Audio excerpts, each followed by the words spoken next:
Okay. Ha! All right.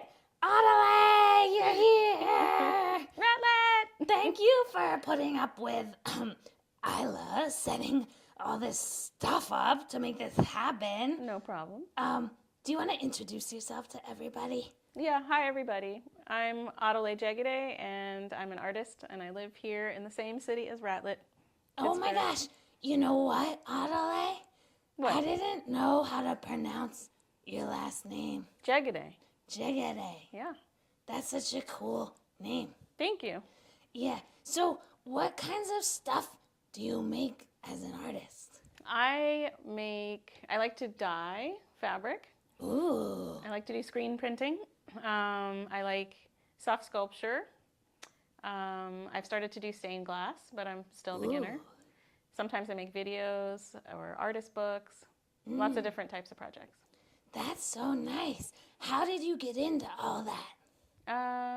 I think because when I was in like elementary, middle school, high school, we didn't really have a lot of art classes, and my mom noticed that I wanted to make art, so she would sign me up for like summer camps. And one time I won a coloring contest, and I got to be in a class through that. Oh my gosh! Yeah.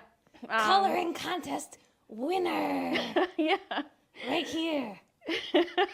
We should do one. Yeah. You're I would probably love better that. than me. No. I have trouble with my hands doing stuff. Let me help you. Yeah. There you go. Thank you. Oh no. Thank you. Yeah, like I said.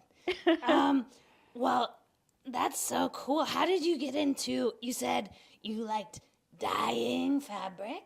Yeah. How'd you get into that? I had a project I wanted to do where I wanted to recreate an outfit I had when I was a kid, but put the pattern of the tile that I had in my house growing up on it.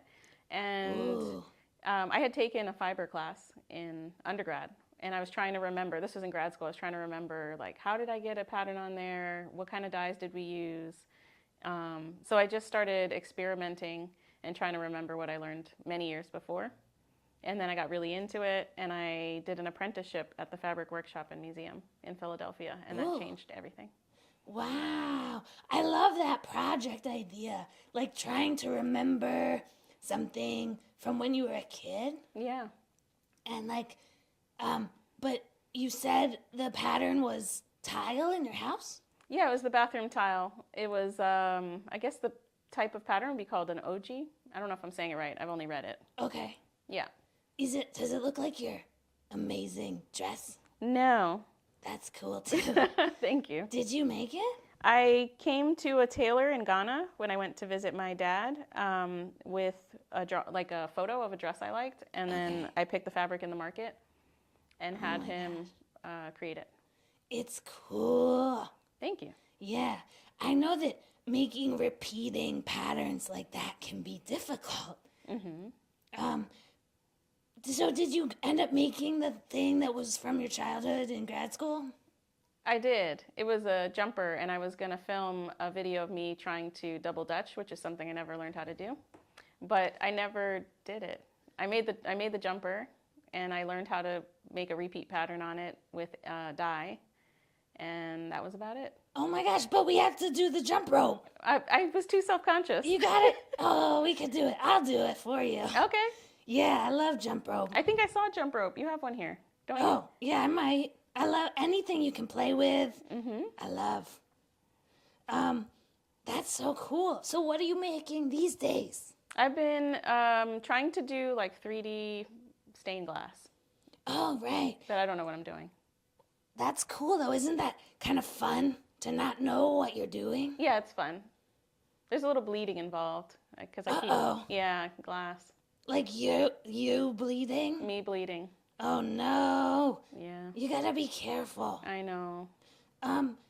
So what are you making in glass? I'm trying to make a bead. A bead? Yeah, so it's like a cylinder with another cylinder missing from the middle, which means I have to make like a top, a bottom, an interior cylinder, an exterior one, and do all the math for it. Oh my gosh. Wait, how big is this bead? It was supposed to be bigger, but I kept breaking the glass, so now it got smaller. It's about this big. Oh wow. So how do you attach glass to glass? You have to put copper foil around it. It has like a sticky backing, and then you solder it. The copper lets you solder one piece of glass to the other. Okay, what is soldering? I just learned how to do it, but basically you're heating metal that's part lead and part tin with a little soldering iron, and it melts, and then it spreads. You have to use flux, which is I don't know exactly what flux is, but it allows the metal to spread, like to clean the surface and to interact with the other metals, and yeah. Wow. So, that's for some reason it kind of reminds me of grilled cheese. Yeah. Like Melting. sticking the two breads yeah, together. like melting stuff together. Uh-huh. Yeah. Does making stuff in stained glass ever remind you of the making with fabric or dye? Only in terms of color. Okay. Yeah. I like dyes and glass because of the colors that you can get with them. I like really bright colors. Ooh, me too. I can tell. I see your hoodie. I love bright colors. Who made your hoodie? My friend Isla, her mom, Wow. made this hoodie out of an old bathrobe. Nice. Can I touch it? Yeah, please, please. It's soft. Soft, right? Yeah. Kind of like a towel. Very nice. A little fleecy. Mm-hmm. I don't think it was naturally dyed. Oh, no. I use synthetic dyes a lot. Okay. Yeah. How did dyeing stuff change the way you think about color? It must be hard to get the bright colors you like. With natural dye, it's really hard to get the nice bright colors I like, and sometimes the colors fade really quickly. So I tend to use synthetic dyes, but I did spend some time learning about natural dye because I want to see if it's possible to get a similar color palette. What do you use to make natural dye? Plants and, mostly plants. What kind of plants? Indigo, madder, which is you use the root of the madder plant and it gives you red. There's lots of flowers that give you yellow. Ooh. Actually, most things that you just find will either give you a brown or a yellow. Green is hard to get. I have gotten a green using purple flowers, that kind of the same color as your skin. Green from purple flowers? Yeah, lupin flowers give you kind of a turquoisey green. Yeah. Yeah, my skin, I happen to know, was synthetic dye. What is it? I don't know, a mix of synthetic dyes. Oh, okay. Yeah, just like a mix. Uh-huh. Yeah. Chemicals, I guess. Yeah, from petroleum. Very exciting. Oh, gosh. It makes me feel bad. I know, I'm sorry. It makes me feel bad, too, which is why I tried to use natural dye. Yeah, that's a really cool idea, because it'll come from plants and go back to plants. Exactly. What are your favorite kinds of plants? In general? Yeah, I Or guess. dye plants? Whatever you want to, whatever. Lately, what I've been into is I really want a citrus tree. Ooh.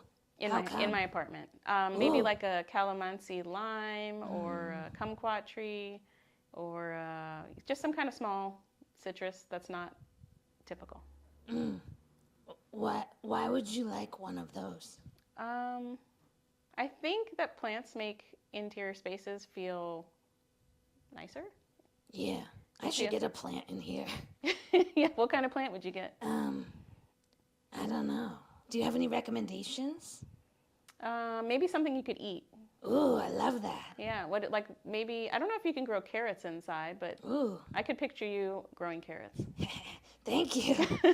Yeah, do you think they would grow in here with this light? I don't know. I tried to grow carrots before and they didn't get very big. And they were really crooked. I like a crooked carrot. Sometimes they look like people. Yeah, or fingers, or sometimes they look creepy. I love that. Yeah, that's a great idea. Carrots, or what other kinds of food do you like to grow? I haven't had a garden in a long time of my own, but I really liked growing salad greens. Yummy. And ones that you don't see in the store.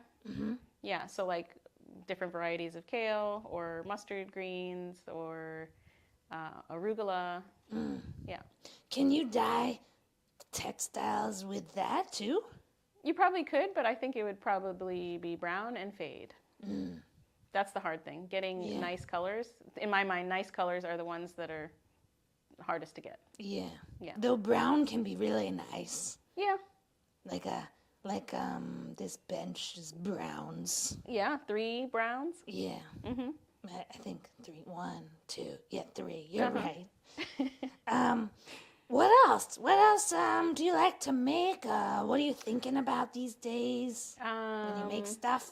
These days, I'm thinking about a class that I'm going to teach. So it makes me think of like, what are things I want other people to know? Because when you have to teach, you have to think about like beyond what the thing you want to make is, maybe what someone else wants to make. Yeah. Yeah. So just experimenting a little bit to get ready for that. Yeah. What do you think people will want to make? Well, one of the things that I like to use in my textile work is batik. Do you know what that is? No. What's that? So basically, it's a technique from Indonesia where you use hot wax on fabric, and wherever you put the wax, the dye, it'll protect the fabric from the wax, from the dye. So say, for instance, you wanted a white circle with a purple background. You could draw a white circle in wax and then dye the fabric purple. And then after you take out the wax, and there's the white circle with the purple background. Okay. It's like an eraser before. Yes. Before eraser. It's a pre-eraser. Cool. Yeah. I love that. Yeah, and you can layer colors that way. So you kind of like draw stuff with wax? Yes. Okay. So that's what I've been doing lately too. You think maybe students would like to do that? I think so.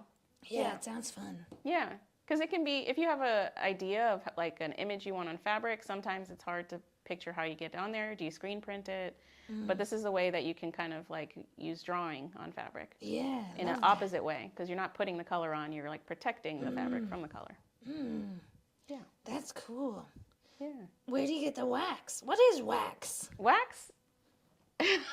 Yeah, where's it from? Wax is from plants, or also from either some wax that's from petroleum, and there's some wax that's from bees. So you can use beeswax. It smells really good, but it's stickier than the, like for example, paraffin wax. So I mix 2 of them together. Okay. Because paraffin wax is like stiffer, and you can, if you want crackle, like if you want the dye to seep between the cracks and get a crackly effect, you can use paraffin, and it's really crackly, and you squeeze it and it breaks. Okay, and you like the cracks? I like the cracks. Okay, yeah. Yeah. Why do you like the cracks? I think because it lets you know what technique was used. It's like a look that it has. I see. I like that. Yeah. Like crumply paper cracks? Yes. Yeah, I think I know what you mean. Yeah. If you crack it a lot, it can look like bubbles because the dye will seep around all the cracks, and it makes kind of like a bubbly effect. Oh, I'd love to see some sometime. Yeah, sure. Maybe I should take your class. That would be cool. Yeah. I mean, you might scare some people. Oh, you think? You're a rat. Oh. I know. You know, I have a little bit of pig in me, too. Okay. Yeah, well, I think the combination makes for something slightly more friendly than your usual neighborhood rat. And you're also friendly, and you're good at asking questions. Thank you. You like getting to know people, so I think you'd be great in the class. Thank You're curious. Yeah, thanks. Wow, you're so nice. You're nice. What else should we talk about? I wonder what you do when you're not doing interviews. Oh. Yeah. Like when you're not at work. Well, I eat pizza. I practice the saxophone. Wow. Yeah, I'm working on maybe some roller skating or skateboarding or biking. Like I need like a physical fun activity, you know. But yeah, I mostly sit around. I look at art. I have a whole collection over there. You know. Yeah, I know saw you that. saw it. Yeah, and I ride this train back and forth from pretend to reality. Would you consider this reality and pretend is the further you go away from here? Yeah, I think this is reality. Yeah. Do you feel that? Like, you're pretty real. Yeah, and I also feel that way because I can see your clothes and your shoes and the stuff of everyday life. And this room also has like some other things in it, you know, fireplace, curtains. And then when you ride the train, you end up in a room of make-believe at the end. I go there sometimes. Yeah. Do you ever pretend? Yeah, I do. Where do you go? Where's your make-believe? Well, my make-believe is memories of real places. So sometimes my mind will just take me to a place I've been before. That's really nice. Yeah, I really like it. And that's why I like travel, because then I have all these kind of like adventures in my head of places I've been already. Where are you going lately? Where are you going these days in your head? I recently went to New York. Oh, but for real? For real. Okay. Oh, where am I traveling in my mind? Yeah, where have you been going and pretend? Yeah, I pretend have gone to Mexico a lot because I like it there. Sometimes it's a place that, like a specific restaurant or something that I've been to, and I can't picture where it is, and then I have to like kind of think about what was around it, and transport myself there. Yeah, that sounds fun. Yeah. Sometimes I wish I could eat at restaurants in my mind, but sometimes imagining food is harder than imagining places. Yeah, especially the taste of things or the smell of things. Like, I can't conjure the smell of things. Yeah, that's very hard. Yeah. But then the smell of things, like sometimes when you smell something, it brings up a very specific memory. Yeah. Like one time I was traveling with my little brother and my mom and my dad, and somebody walked by us that smelled like our grandpa. And me and my little brother looked at each other and we said, Grandpa. But he had passed away years before. Interesting. Yeah. What other kinds of memories do you have that you like to travel back to? Sometimes I travel back to my childhood home. Where was that? In South Florida. Yeah. It must be warm there. It's too warm there. Yeah. Yeah, and muggy. What kinds of memories do you have of that place? My backyard had no fence or anything like that, and there was a park behind it, so we could just run out of the back door and run straight into a park. That's so nice. Yeah, and there was a volleyball court there and full of sand. Well, actually, it was full of red clay, and there was a playground with sand. Okay. Yeah. Yeah. What? Remind me. What's volleyball again? It's a game where there's a net in the sand. In this case, it was red clay. Okay. And then you have one person on one side and one on the other, and they hit the ball back and forth using their like fists, kind of. Oh, so not like tennis or ping pong? It's like tennis without a racket, and the net is higher, and yeah, it's kind of like those other net sports. Would I be good at it? I think you would. Thank you. Yeah. I was never good at it. But what else did you do in the playground? My little brother's 7 years younger, so I would take him when he was small, and we would climb trees sometimes, and the trees had these seed pods that you could throw at each other. Ooh, wait a minute. I think I know those. Yeah, they're kind of like shaped like a D without the middle part missing. Maybe I don't know those. I don't know what the tree was. Have you ever seen the seed pod I have over there? I think you can almost see it in camera. To your right, there's a cast of a big Osage orange fruit. Oh, yes. I've done a pattern on fabric with Osage orange. Oh, what color does it make? Well, I didn't use the orange to dye it. I did a drawing of it. Oh, yeah. Okay. Yeah, I love those. At first I thought you meant throwing those around. No. Those would be fun to play with. Except that would hurt. Yeah. They're kind of big. Yeah. My friend calls them monkey brains. Do you think they look like that? I think they look like brains. Yeah. Well, Addoley, thank you so much for talking to me today.